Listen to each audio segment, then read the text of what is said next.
So out or something, then I'm sure that Councillor Bannister or Charles Barlow or some other person from Warwickshire County Council can step in. Is my colleagues here just in case it cuts out?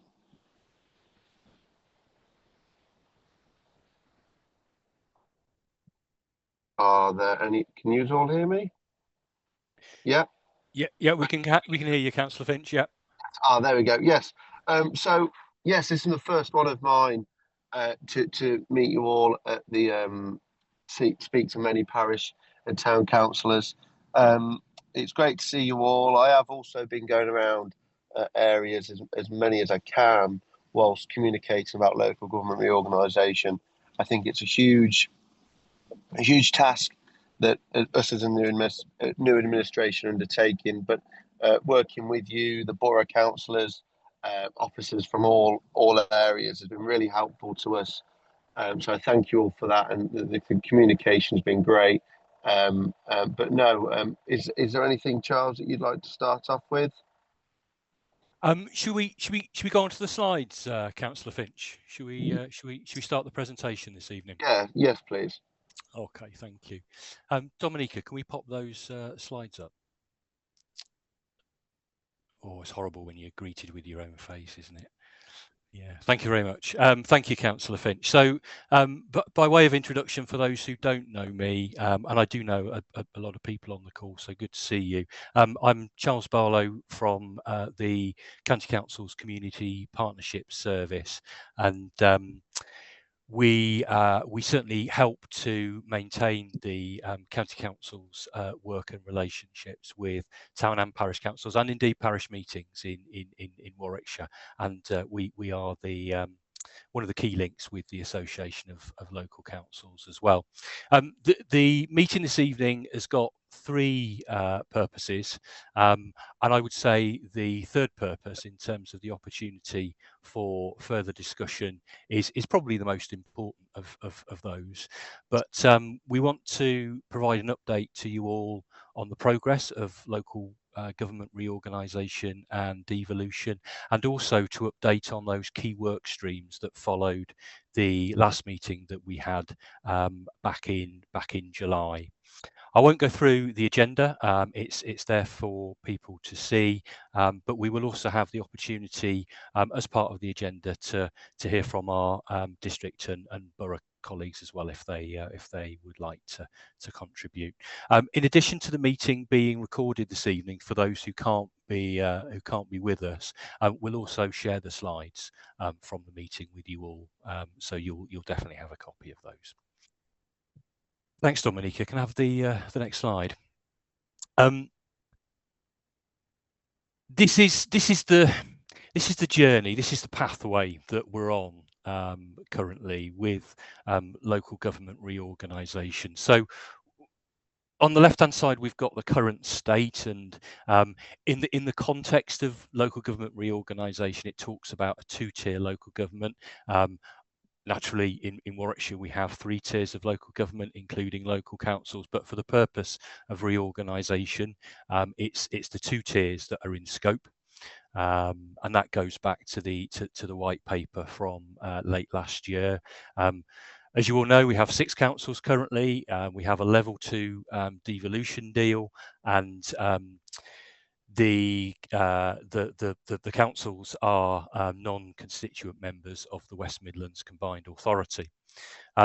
Going through local government reorganisation, so between March this year and April 2028, we're tasked with reconfiguring local authority services, transitioning to a new council or councils, transforming the way that we deliver services, and also implementing new operating models. So from April 2028 onwards, we will have full membership of a strategic authority, and I suspect there might be questions around that a little bit later this evening. We will also be asked to undertake something called public service reform at the same time, which is it's sometimes described as shifting local government services left, so shifting towards a more preventative approach, implementing more place-based working, so more services delivered at a place level closer to communities, and with community input as well, and reflecting local priorities. So broadly speaking, that's the journey that we're going on. You may hear reference to local government reorganisation, but equally public service reform this evening. And they are indelibly linked as we go through this journey. Thanks, Dominica. This is a timeline for you. So starting with the white paper that was published in December last year, and working through to the government decision on the model of unitary local government for Warwickshire.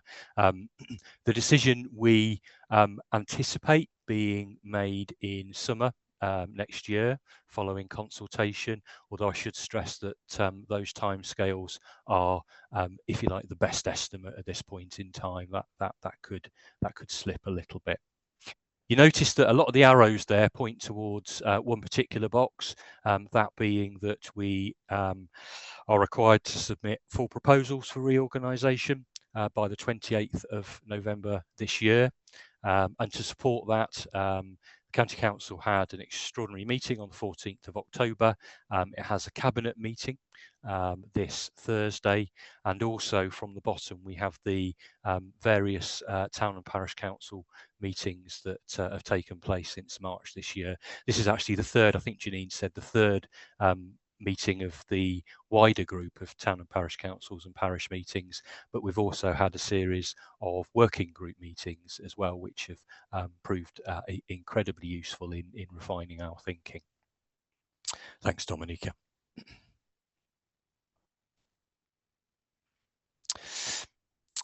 I think many of you on the call this evening will be aware of this already, but at the full council meeting on the 14th of October, council agreed 3 motions, first of which recognises the importance of town and parish councils and supports the establishment of councils where they don't currently exist, i.e. the currently unparished areas of Nuneaton, Bedworth Borough and Rugby Town, and endorses the role of town and parish councils as a means of preserving local identity, along with the devolution of roles and powers to councils where there is an appetite to do so. The council also agreed that full constituent membership of the West Midlands Combined Authority would be the best arrangement for any new unitary authority or authorities to meet the government's requirement of full devolution, and also the council supported the proposal of a single unitary council for Warwickshire as the optimum model of local governance. Thanks, Dominica. At the end of the meeting that was held in July, there was a suggestion which was accepted that it would be helpful to undertake a survey of town and parish councils and parish meetings to start to get their views on local government reorganisation and devolution. We took that on board, and working with our borough and district colleagues, we put together a fairly short, simple survey reflecting kind of where we are in the process. And we sent that out to all town and parish councils and parish meetings where we could find out the contact details for those, which was not as easy as it may sound. We sent it out in late August, respecting that a lot of town and parishes don't meet in August, and that when they do reconvene, it tends to be a bit later in September for many. And we sent out reminders as well during the month of September. We had 55 responses, which is an okay response for statisticians. You know, it's valid. I think we would have preferred a few more responses out of a sample of sort of 200 or so, but nevertheless, it was enough to yield some useful information from. 55 responses came back. 50 responses were submitted on behalf of town or parish councils or parish meetings, and 5 responses actually came from individual councillors. We kept the survey quite loose because we wanted to capture as many opinions as we could, but we analysed the 2 groups separately. So council responses and council or individual councillor responses were analysed separately. And it was quite interesting because the responses that we got from individual councillors by and large suggested that within some councils anyway, there is a sort of divergence of opinion over some of the thinking around devolution and reorganisation. Thanks, Dominica. Appreciate these graphs are never that easy to see, but we will share the slides with you so you can have a good look at some of the numbers. But the first graph that you can see towards the top left of this slide asks people how well they felt in terms of being informed around local government reorganisation. By and large, people told us that they felt informed, either somewhat informed, well informed, very well informed. There was only a small percentage that said they didn't feel informed or felt poorly informed, which is good to see. That it was, you know, a very low percentage that, you know, didn't feel informed. There was a bit more. The graph on the sort of bottom left, same question but around devolution. There was a higher sort of proportion of respondents that said they didn't feel informed around devolution.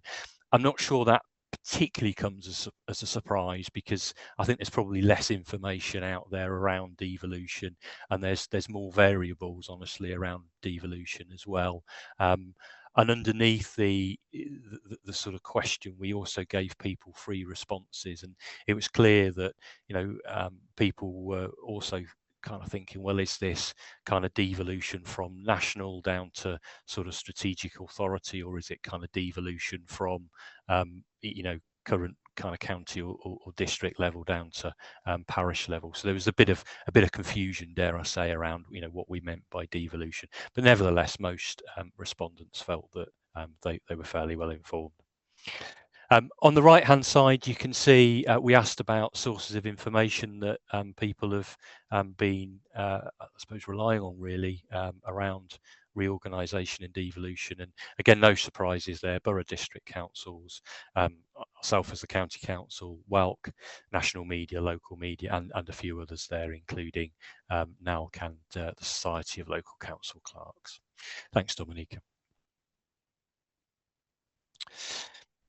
We took the opportunity as part of the survey to test some of our thinking around possible kind of community governance structures post reorganisation. And I think for those of you who've been on, you know, calls previously, we've talked about sort of how we bridge that potential or perceived gap with the sort of reduction in the number of tiers and the perception perhaps that new council or councils will be further away from communities. And one of the ideas that you know, we're putting forward is the reintroduction of area committees. And again, I know some people on the call today will remember the former area committees sort of in the early you know, leading up to the early 2010s. I think they finished around sort of 2011, 2012.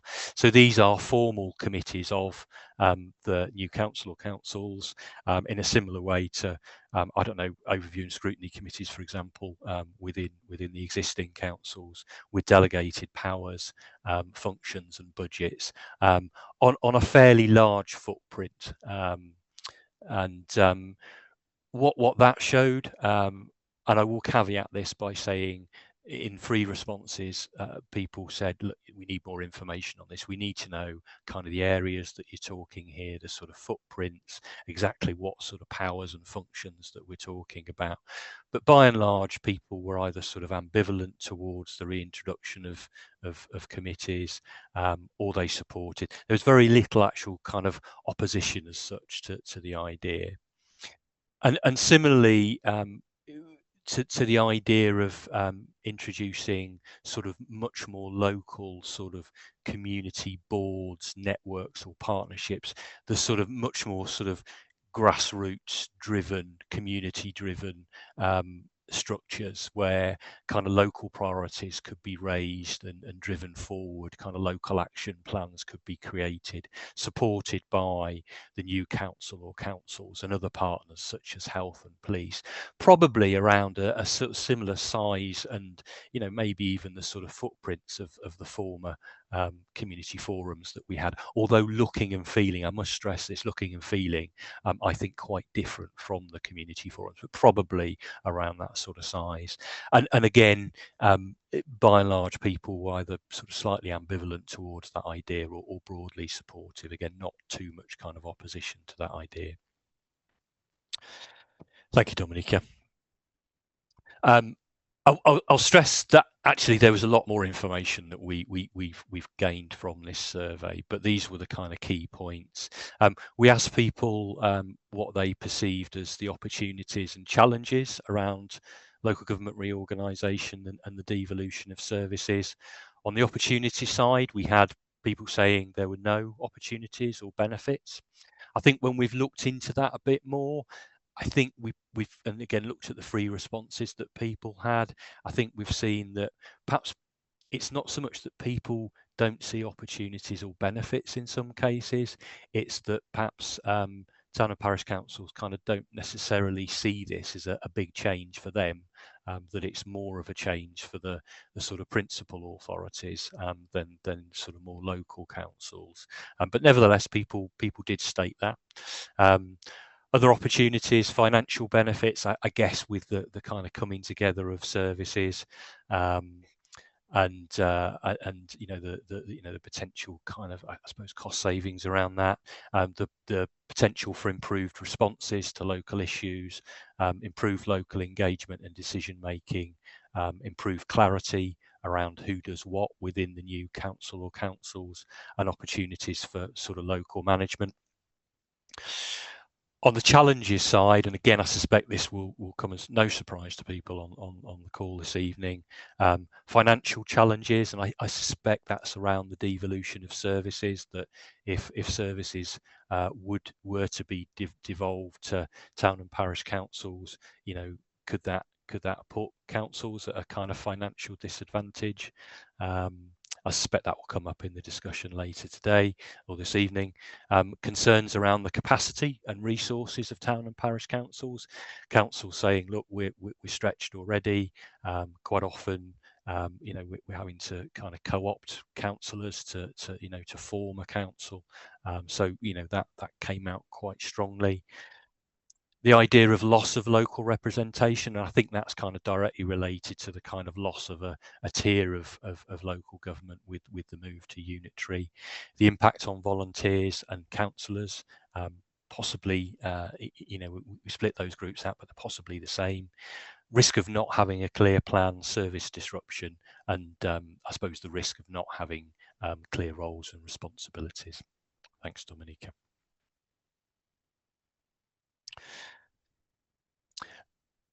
In terms of local devolution, and this slide is pretty much lifted from slide that went to council a couple of weeks ago.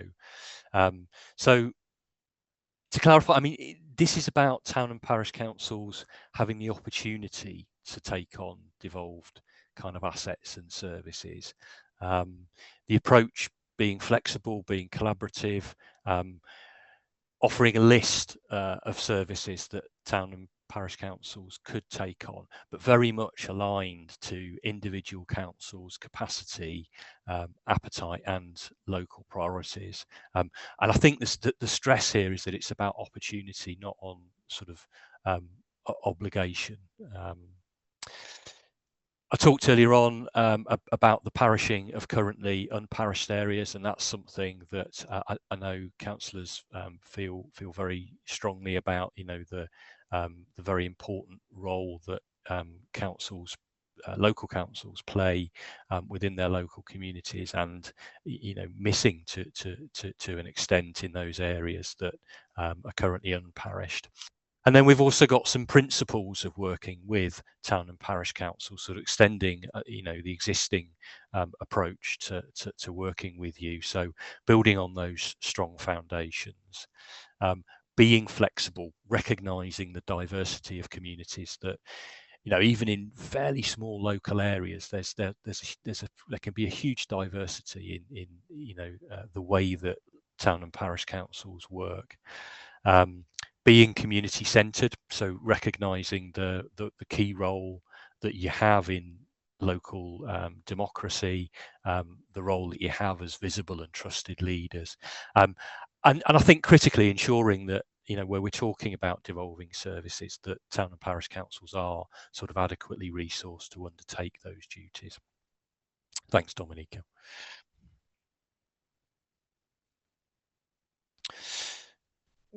Through the working group, and I mean, can I just say again, thank you to everyone who's been involved as part of that working group. I think we started with 12 members, and I think it's swelled to over 20 now, maybe even 25, and we're always, very willing to have other people join that working group.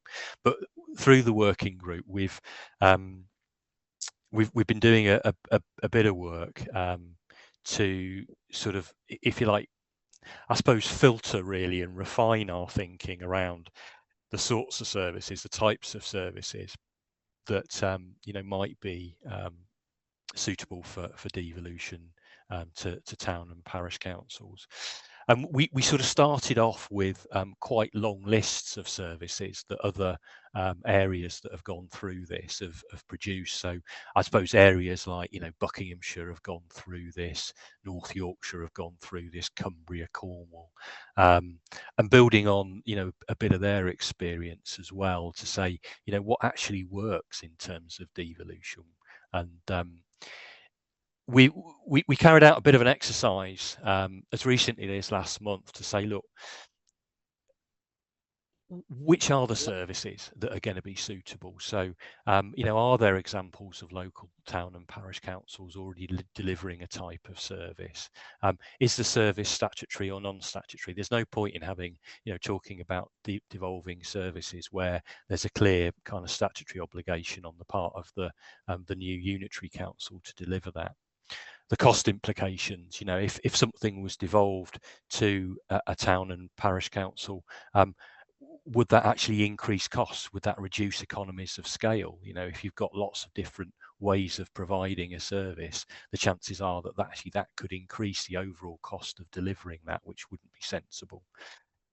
Thinking about local appetite, would there be likely interest from town and parish councils in taking something on?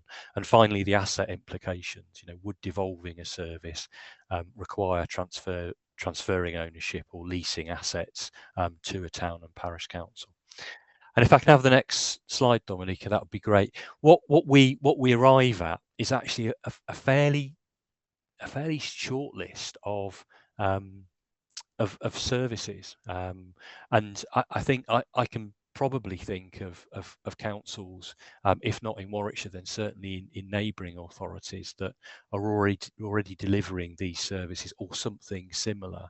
And so this is kind of our current thinking around, I suppose, the sorts of services that devolution could include: play areas, sports grounds, parks, open spaces, public toilets, allotments, community centres, off-street parking, memorials, minor highways functions. I hesitate to say it, but Lengthsman schemes, Meals on Wheels, community libraries, community transport, neighbourhood watch, local schemes to tackle loneliness and isolation, community grants and sort of local environmental initiatives. And we welcome your thoughts on that refined list, perhaps as part of the discussion a bit later this evening, but outside of the meeting as well. Thanks, Dominica. Before we go into the discussion, I can see there's lots of kind of questions already in the chat. I wonder if I could perhaps call upon any of our district and borough colleagues on the call if they wanted to say a few words.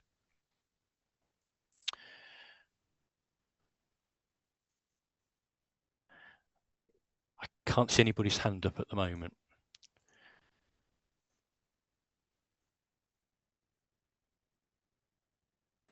No. Hi, sorry, it's Kamal from Newton and Biggin, if I may ask. Yeah. In terms of the services you've listed, I can see comments being made that many of the services are already being provided that have been devolved down from the local boroughs and districts to the parish councils that could do them and wanted to do them. So having a unitary do that as opposed to districts already and boroughs already doing that, what's the difference in terms of the sell for a unitary? It doesn't seem to, in terms of promotion of a unitary against having districts and boroughs devolving it already. So I don't see the sell in it in terms of, oh, go for a unitary because we could do this. Okay. The second aspect is all these devolved services will require financial wherewithal for the parishes, local parishes and town councils. And where would parish meetings fit into these? So the question is, would the unitary then effectively be devolving council tax setting down to the local parish, and then therefore the local parish would have to explain why they are increasing their parish council taxes by the amounts that they are doing, whereas the unitary might not actually make that change in their budget by the amount of the devolved services. If you see what I mean, because the unitary will have pressures on adult social services, etc., etc., etc., and they won't be able to actually reduce the budget for the amount of services and the cost that they are devolving down to the parishes and town councils, and therefore the parishes and town councils council tax would go up, but the unitary wouldn't reduce it because they've got different priorities they're wiring those budgets too. So in my view, that is not a sell. You're not explaining it properly, that somewhere along the line, the cost of this will have to be picked up at the local level, but which authority will be the one to be blamed for it is the question. Okay, Kamal, can I come back to you on that? I just wondered, Chris, Elliott, did you want to come in with a few comments from Warwick District Council, Chief Exec of Warwick District Council?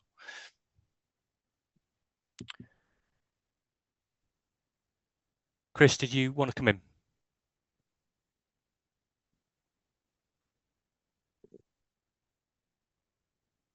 No, I'll come back to you, Chris. Councillor Hay from Nuneaton and Bedworth.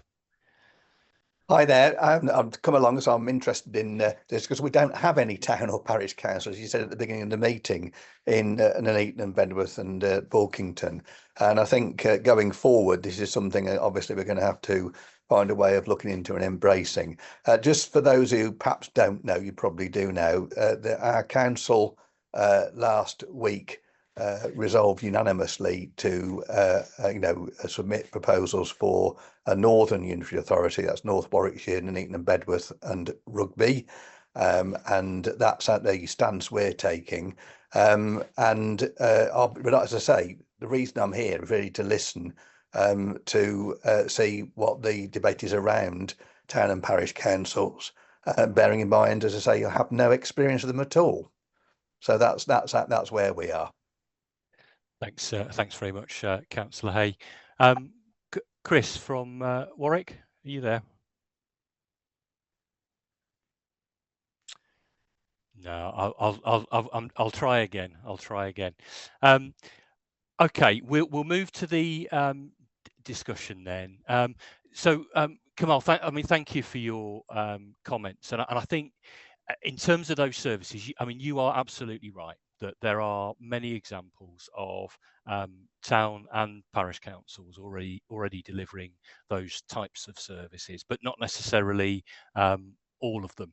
And I suppose that's the point, really, that we've got perhaps isolated examples where councils may deliver one or two of those, but there may be opportunities for them to take on additional services as we go through reorganisation. So it's not to say that you're not doing that already as local councils, but there may be further opportunities to sort of take those things on. I think in terms of the financial implications, I take your point, and it's certainly something that's come up in the working group as well, in terms of kind of how these services would be funded, were they to be devolved. And it's something that we've done some work on already.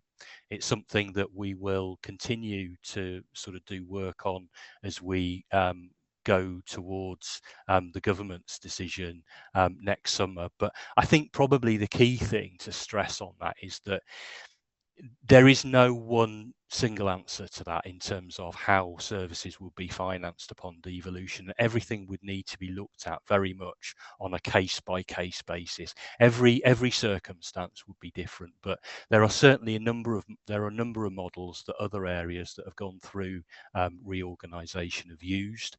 I won't go into what they are, because there's an element of, they are used on a case-by-case basis, but also actually there's a bit of kind of complexity in some of those models as well, which I probably wouldn't do justice to on a meeting, with so many people on. But it is something that we're looking at, and I think I suppose the notion that town and parish councils shouldn't be sort of disadvantaged through taking on additional services, something that we're kind of